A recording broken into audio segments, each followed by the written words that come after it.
नमस्कार, मैं अतुल चतुर्वेदी बोल रहा हूं। आज से मैं ये अपनी पॉडकास्ट शुरू कर रहा हूं। काफ़ी समय से मैं सोच रहा था कि ऑडियो का, वीडियो का ये एक पॉडकास्ट का माध्यम है लोगों से जुड़ने का, लोगों तक अपनी बातें पहुंचाने का, अपने विचार पहुंचाने का, अपने संस्मरण शेयर करने का, तो इसका उपयोग किया जाए। और आज का दिन मैंने इसलिए चुना कि आज 14 जुलाई को मेरे स्वर्गीय पिताजी स्वर्गीय श्री अशोक चंद्र चतुर्वेदी जी का जन्मदिन होता है। तो मुझे लगा मैं आज से अपनी पॉडकास्ट शुरू करूं, इसलिए मैं शुरू कर रहा हूं। इस पॉडकास्ट में सामयिक विषयों पर चर्चा मैं करूंगा, अपने कुछ ट्रैवलिंग के अनुभव, कुछ इतिहास की बातें, कुछ समाज और राजनीति की बातें, और इसके साथ ही उन शहरों की बातें जहां से मेरा कुछ ना कुछ जुड़ाव रहा है, व्यापार की बातें, यानी हर किस्म की बातों पर धार्मिक चर्चा, सामाजिक चर्चा, सांस्कृतिक चर्चा, आध्यात्मिक चर्चा, ये सब इस माध्यम से मैं आप तक करूंगा।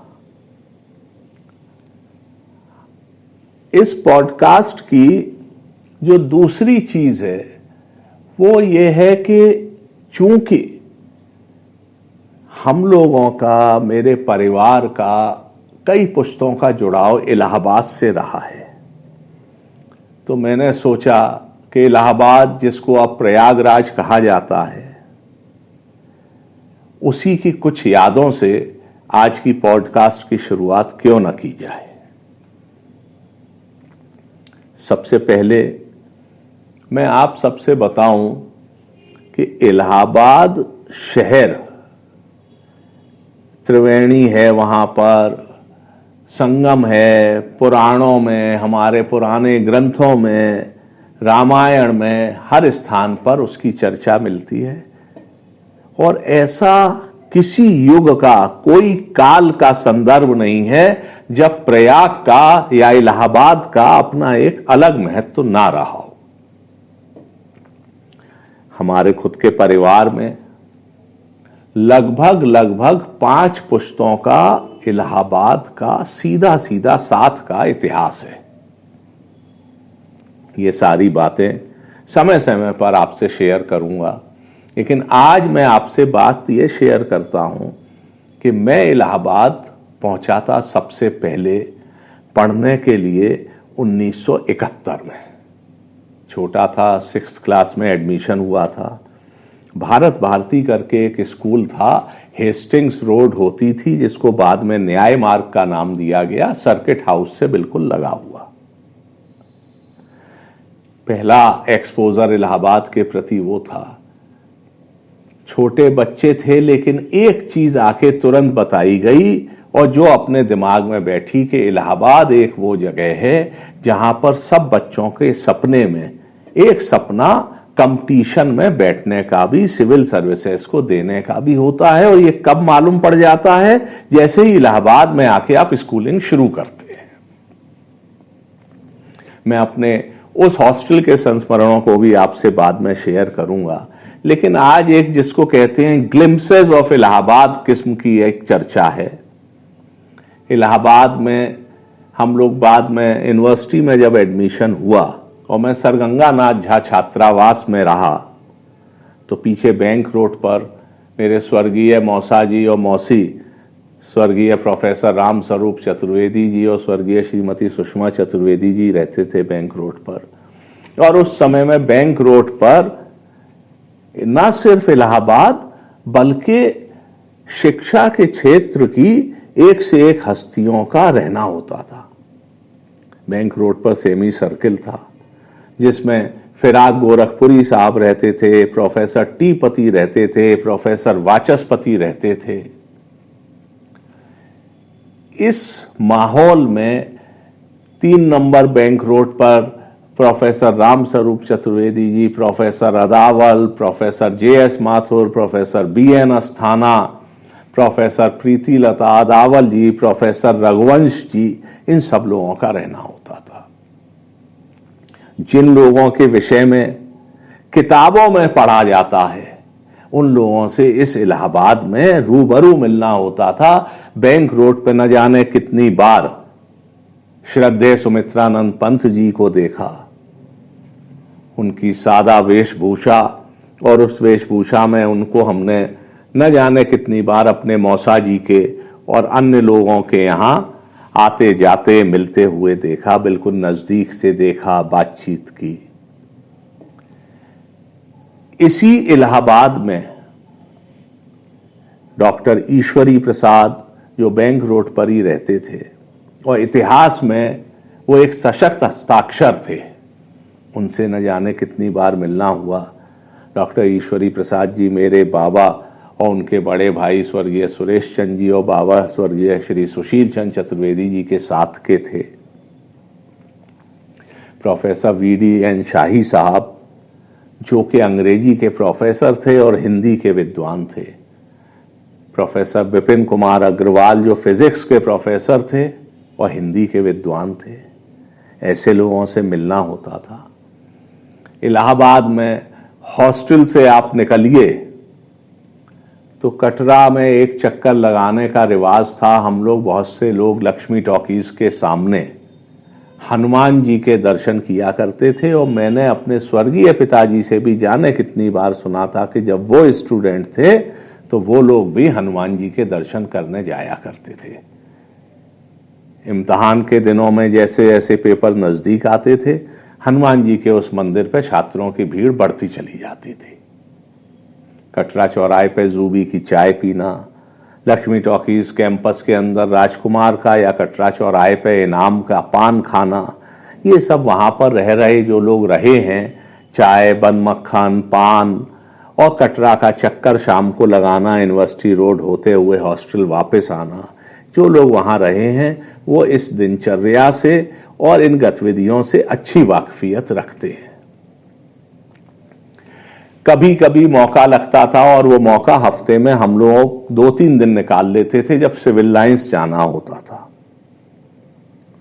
सिविल लाइंस में अपने मित्रों के साथ, जिनमें धीरेन्द्र पांडे या नगेंद्र शर्मा जी या अशोक श्रीवास्तव जी कई लोग थे, या मेरे कजिन्स विनीत कुमार जिनको हम लोग गुड्डा दादा कहते थे, विनय स्वरूप जी जो कि वर्ल्ड बैंक अमेरिका में हैं, या विवेक जो बम्बई में हैं, विनय स्वरूप जी अमेरिका में और Vineet Kumar ji Indian forest service में हिमाचल प्रदेश में। हम लोग सिविल लाइंस जाते थे, कभी मुगल पेस्ट्री शॉप पे खा रहे हैं, कभी कॉफ़ी हाउस में डोसा खा रहे हैं, और नहीं तो एक चक्कर लगा के वहाँ छोटे का पान खा के ही आ जाते हैं।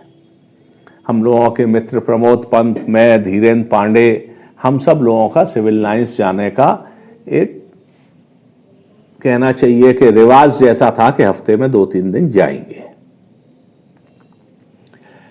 इसके बाद इलाहाबाद में जो लोग रहे हैं वो जानते हैं कि सिविल लाइंस के हनुमान जी और संगम के किनारे लेटे हुए बड़े हनुमान जी, उनके दर्शन करने का भी एक अलग ही आनंद है, अलग अनुभव है। मैं ये सारी बातें अपनी पहली पॉडकास्ट में एक सरसरे तौर पर इसलिए जिक्र कर रहा हूं कि जब आगे हम लोग इलाहाबाद की चर्चा करेंगे, जिसको अब प्रयागराज कहते हैं, तो जिन लोगों के दिलो दिमाग में इलाहाबाद बसा हुआ है वो इससे अपने आप को आइडेंटिफाई करेंगे।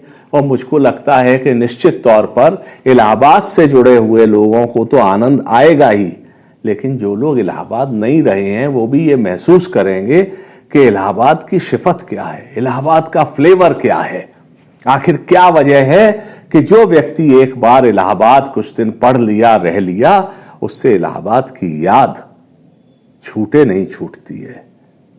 कितने ही बड़े पद पे पहुंच जाए, कितने ही बड़े ओहदे पे पहुंच जाए, जीवन में सफलता उसके पास हो या ना हो, सादा जीवन हो या बहुत धूमधाम वाला जीवन हो, लेकिन इलाहाबाद की याद उसका पीछा नहीं छोड़ती है। इलाहाबाद का आपका बाहर निकल के रिक्शे वाला रिक्शे पर सो रहा है और जब आप उससे गर्मी की दोपहरी में पूछेंगे कि चलवो भैया, तो वो आपसे अगर साफ मना कर दे तो आप ताज्जुब मत करिएगा, क्योंकि उसके लिए उस आराम से बड़ा उसका मेहनताना नहीं है। उसको अगर दोपहर में सोना है तो हम लोग मजाक में जो आपस में इलाहाबाद रहे हैं वो कहते हैं कि इलाहाबाद में तो हनुमान जी आके लेट गए हैं, सो गए हैं, तो भाई यहां थोड़ा आलस्य भी होता है। इलाहाबाद की दूसरी खास बात है कि एक आपस की कामरेडरी, आपस में इलाहाबाद, आप दुनिया में कहीं चले जाइए, अगर इलाहाबादी है तो उससे आप जैसे ही परिचय होगा तो आपकी बातचीत का एक लहजा बदल जाएगा और एक बातों का माहौल बदल जाएगा। इलाहाबाद की मैं याद करूं तो जब यूनिवर्सिटी की याद करूं तो मुझे याद आता है कि मेरे पिताजी भी कहते थे कि जब यूनिवर्सिटी में सीनेट हॉल में एग्जाम देने जाते थे तो एक अलग किस्म की रोमांच की अनुभव होता था, एक अलग किस्म का अंदर ही एंजाइटी भी होती थी। और पापा मुझसे कहा करते थे कि आज भी सपने में अगर सीनेट हॉल आ जाए तो एग्जाम की याद करके पसीना आ जाता है। न जाने कितने लोग हैं कि इलाहाबाद के जो यूनिवर्सिटी का घड़ी है उसका एक जमाने में घंटे की आवाज बहुत दूर तक जाती थी और उससे बहुत से लोगों की दिनचर्या निर्धारित होती थी।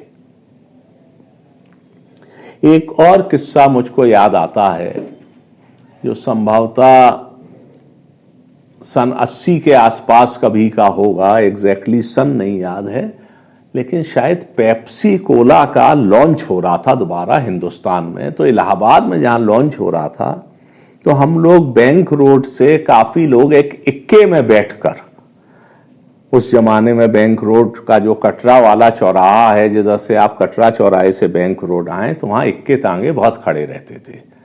तो एक इक्के में बैठकर हम लोग सिविल लाइंस में कहीं लॉन्च का कार्यक्रम था तो गए। वहां जाकर स्वाभाविक है सब स्टूडेंट्स थे, तो दो दो छोटे समोसे और पेप्सी कोला भरपेट पिया और हंसी ठिठोली करते हुए लौट आए।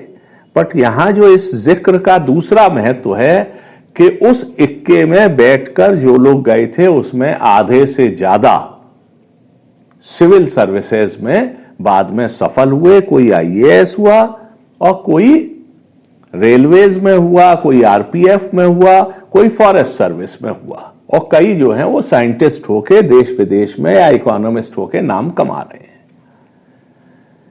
इलाहाबाद में एक विषय खास तौर से छात्रावासियों के बीच में प्रचलित है, और जो लोग वहां हॉस्टल में रहे हैं या इलाहाबाद में पढ़े हैं वो इस बात से इत्फाक रखेंगे कि यदि आप किसी कार्यक्रम में गए और उस कार्यक्रम की भीड़ भाड़ में पुलिस ने आपको धक्का दे दिया तो नौकरी की संभावना हो जाती है। पुलिस ने अगर कोई सजा दे दी, मतलब खड़ा कर दिया या मुर्गा बना दिया, तो आप ये मान के चलिए कि वो जो नौकरी है उसकी संभावना गजटेड नौकरी की पक्की हो गई।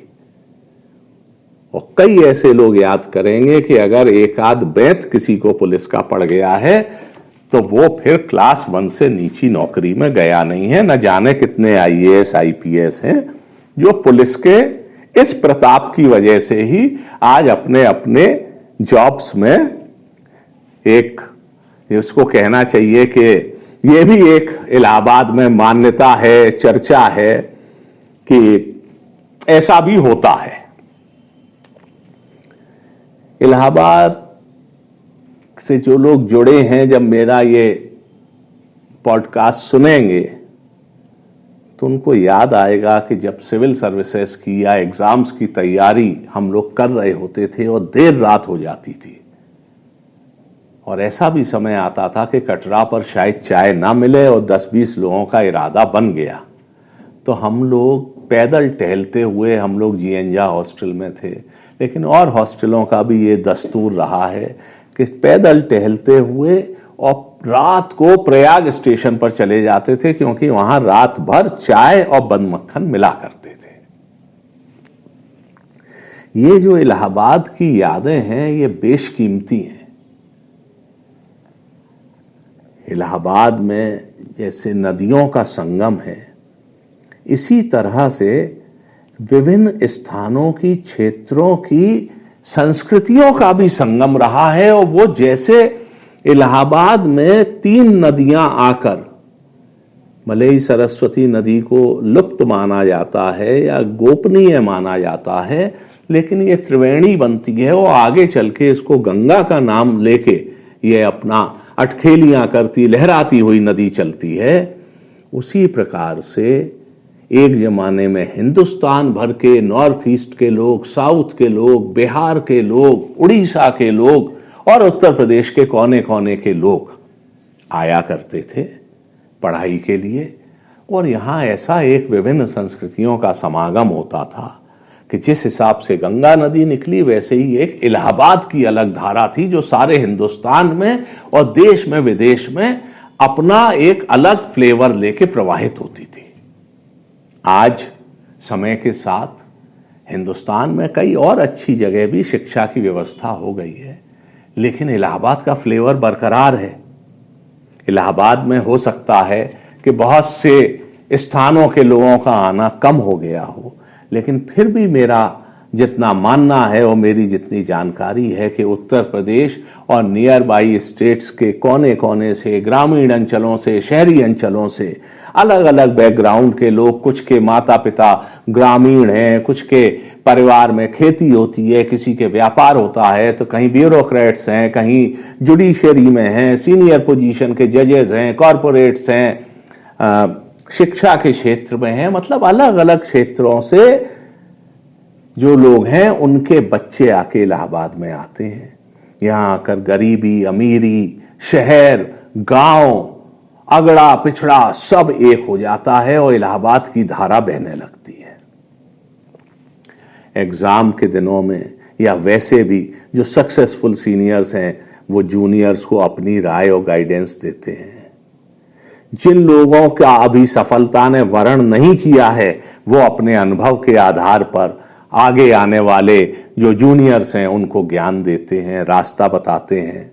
और ये एक ऐसी आपस की एफिनिटी है, आपस का प्रेम है, आपस का लगाव है जो एक बार कायम हो जाता है तो ये वो रिश्ते बनते हैं जो खून के रिश्तों से ज्यादा